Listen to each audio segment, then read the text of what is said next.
사람마다 믿고 확신하는 것이 있습니다. 그것을 신앙이라고 합니다. 저는 믿고 확신하는 말씀이 있습니다. 요한복음 3장 16절입니다. 하나님이 세상을 이처럼 사랑하사 독생자를 주셨으니 이는 그를 믿는 자마다 멸망하지 아니하고 영생을 얻게 하려 하심이라.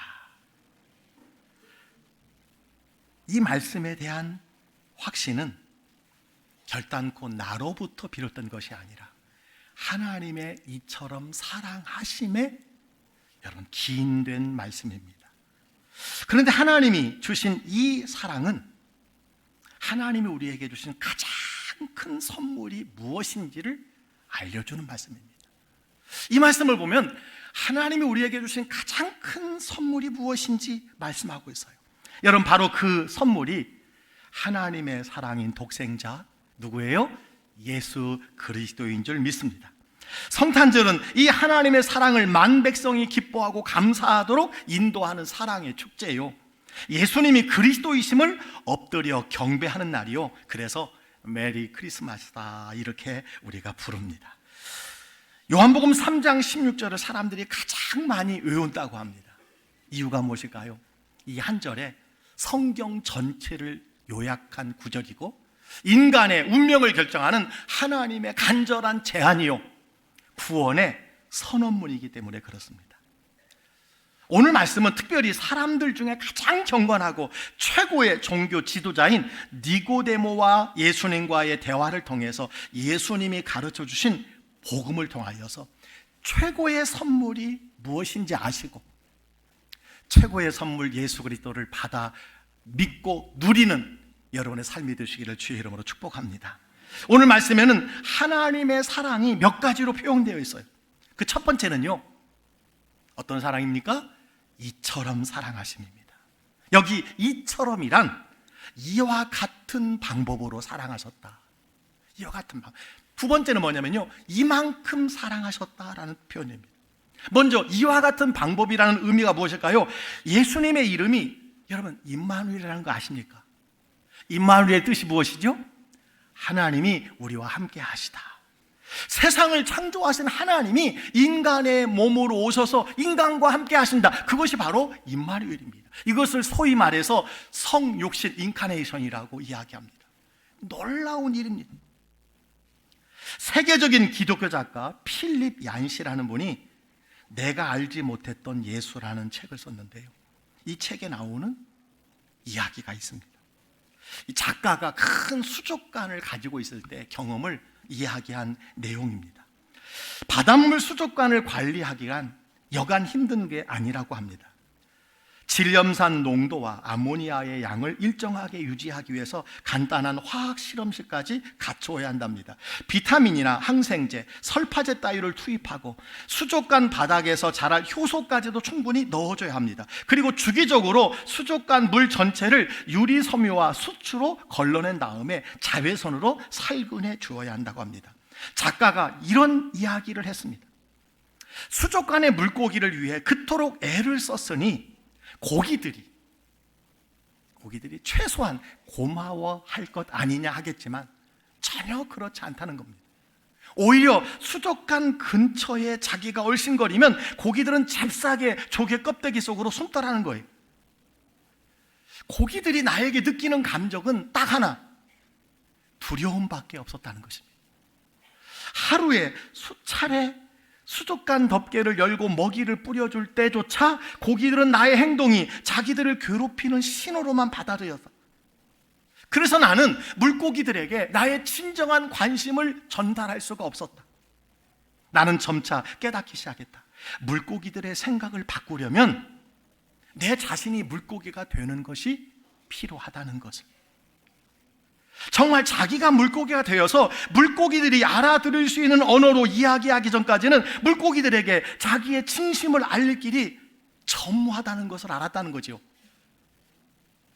하나님이 인간이 되신 성육신을 너무나 멋있게 설명한 게 아니겠나 이런 생각을 해봅니다.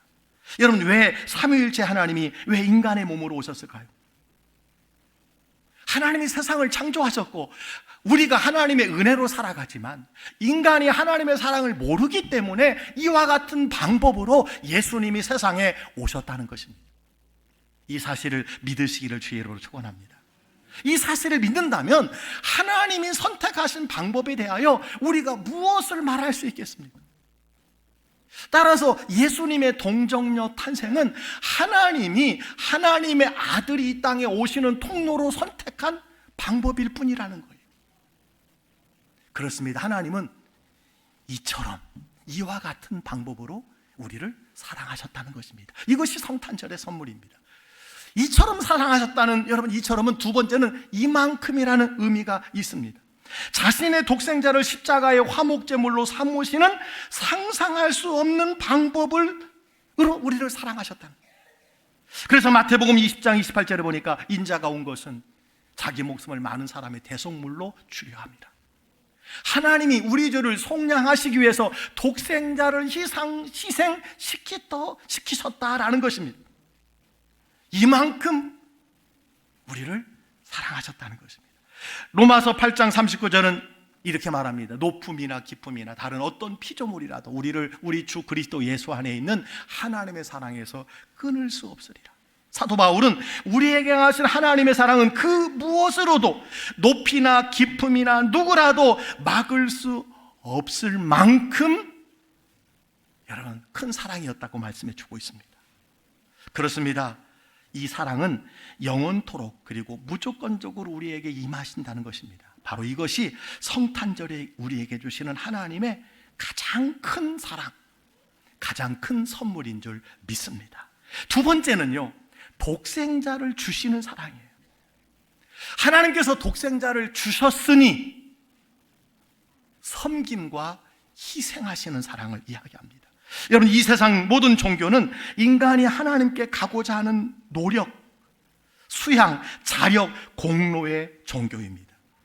어떤 수단과 방법을 동원해서라도 신께 도달하려고 하는 여러분 수양으로 하는 종교입니다.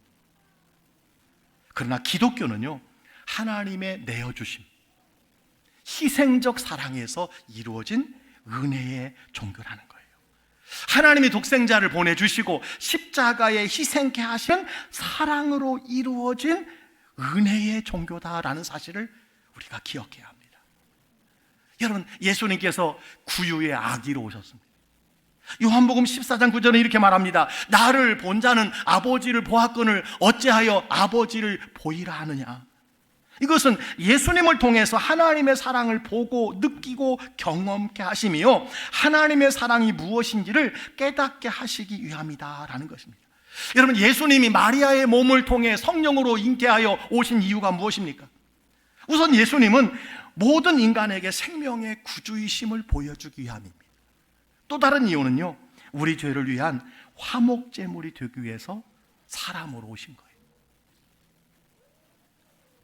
그래서 로마서 5장 8절은 이렇게 말합니다. 우리가 아직 죄인 되었을 때 그리스도께서 우리를 위하여 죽으심으로 하나님께서 우리에 대한 자기의 사랑을 확증하셨느니라. 우리의 죄에 대하여 죄 없으신 예수님이 아니고는 의롭다함을 얻을 수 없었기 때문입니다.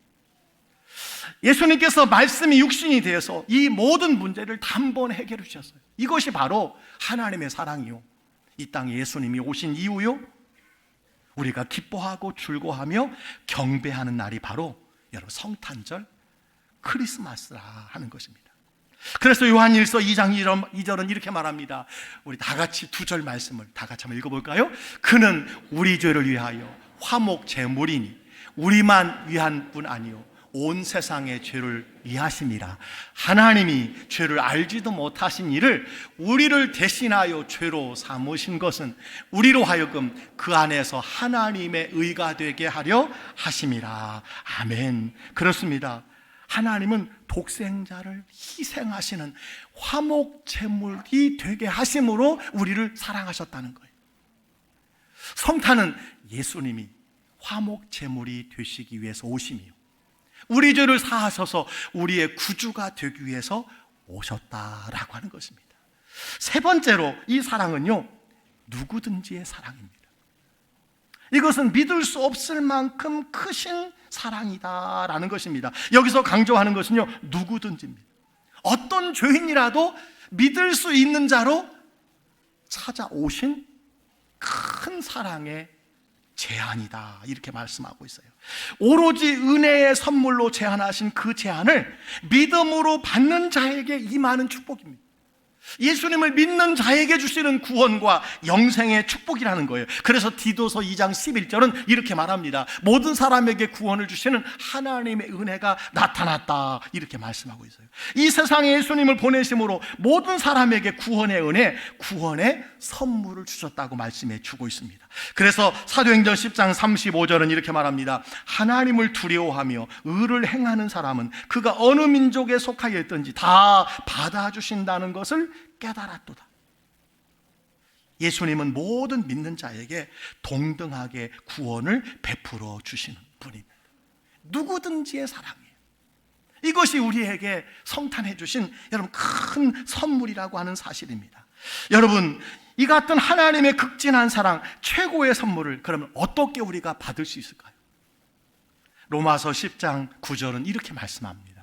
너무 잘하는 말씀이죠. 함께 읽어볼까요? 내가 만일 내 입으로 예수를 주로 시인하며 또 하나님께서 그를 죽은 자 가운데서 살리신 것을 내 마음에 믿으면 구원을 받으리라. 아멘. 예수님이 여러분의 인생의 주인이라고 고백하고 선언할 때, 믿을 때, 즉 예수님을 마음으로 믿고 입으로 시인할 때 이 사랑이, 이 선물의 주인공이 될 수 있다라는 말씀입니다. 우리에게 주신 하나님의 사랑, 최고의 선물은 여러분 네 번째가 가장 중요합니다. 바로 영생의 약속입니다. 무슨 약속이라고요? 영생의 약속. 예수님의 탄생은 우리에게 멸망이 아니라 영생을 주시는 약속입니다. 그래서 하나님의 사랑이 세 가지로 제가 말씀드려서 이처럼 사랑, 그리고 독생자를 주시는 희생적인 사랑, 세 번째는 누구든지 사랑이라고 표현했는데 그 사랑의 목적이 영생을 얻게 하는 목적이라는 거예요. 여러분, 영생이 무엇입니까? 요한복음 17장 3절에 의하면 영생은 곧 유일하신 참 하나님과 그의 보내신 자 예수 그리스도를 아는 것이라고 그랬어요. 영생은 예수님을 아는 것, 다시 말해서 예수님을 믿는 것이라고 말씀해 주신 것을 보게 됩니다. 누가 영생을 얻을 수 있습니까? 이 사랑의 선물을 믿는 자에게 여러분 주시는 것입니다. 믿는 자에게 주시는 것. 다른 조건 없습니다. 21세기 최고의 기독교 사상가인 C.S. 루이스, 여러분 혹시 한 번이라도 들어보신 적 있을 것입니다. 이 루이스는 예수를 믿은 후에 이렇게 고백을 했어요. 이 세상 사람들이 예수님을 도덕군자로 대우하는 어리석은 짓을 내버려 두지 맙시다. 예수님의 말씀을 들어보십시오. 내 살을 먹고 내 피를 마시지 않는 사람은 영생이 없다고 말하는 사람이 세상에 어디 있습니까? 내가 길이요 진리요 생명이니 나로 말미암지 않고는 아버지께로 올 자가 없느니라고 말하는 사람이 천하 어디에 있습니까? 예수는 둘 중에 하나입니다. 진정 하나님의 아들이요 구세주이시던지 사기꾼이요 중간은 없습니다. 여러분, 이것이 C.S. 루이스가 예수님에 대해서 여러분 선포한 내용입니다. 그렇습니다. 영생과 구원의 중간은 없습니다.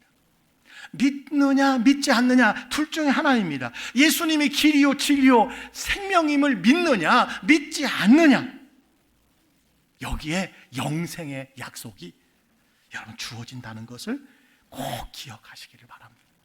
말씀을 정리합니다. 성탄은 하나님이 우리에게 베푸신 최고의 사랑이요 우리에게 주신 최고의 선물입니다. 왜 최고의 선물이냐? 제가 네 가지를 강조했습니다. 이처럼 사랑이기 때문에 그래요. 이와 같은 방법, 임마누엘로 아기로 사람으로 이 땅에 오셨다는 거예요. 그리고 이만큼 사랑하셨다는 거예요. 이만큼. 자신의 독생자를 십자가에 화목제물로 삼으실 만큼 사랑하신다라는 분이라는 거예요. 두 번째는 말씀드렸습니다. 독생자를 주시는 사랑이라고 했어요. 여러분, 주심은 희생하는 사랑을 이야기합니다.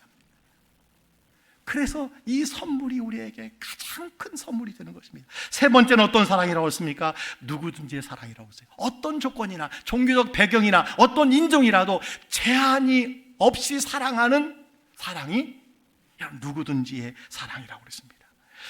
오로지 은혜의 선물을 믿음으로 고백하는 자에게 주시는 축복,